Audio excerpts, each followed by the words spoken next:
here's a quick tip for you on scaling your layer styles. If you're changing size of your images, where would this come in handy? Let's say I had an image that was large, made for print, 300 ppi, and then I wanted to take that down to a web graphic. Well, if I had a layer style applied to it, let me show you what would happen here. Okay, and you can actually see this. Let's open up this layer style. You can see the stroke is at 7 pixels, right?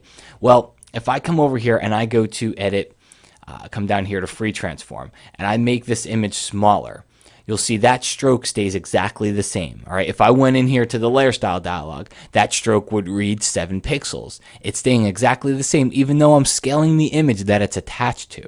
Same thing would happen in reverse. If I went larger, that stroke is still only going to stay at 7 pixels. So here's what you can do.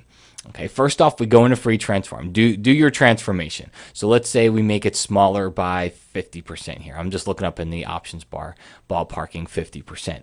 Hit enter or return. You come up to the layer menu. You go down here to layer style and you choose scale effects, and then you just type in 50%.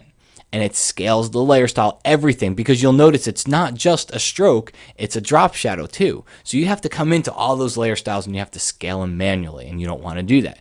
And the same thing works in reverse. If we undo and we go larger, hit enter or return, we could come up here and we could scale that layer style, and we could go to 150%, and that's going to make everything bigger proportionally. So again, the main place you would use this would be if you were working on graphics of various sizes, something that was really large for print and you wanted to make it really small. When you do make it small, the layer styles are going to look kind of weird. That's where scale layer effects comes into play.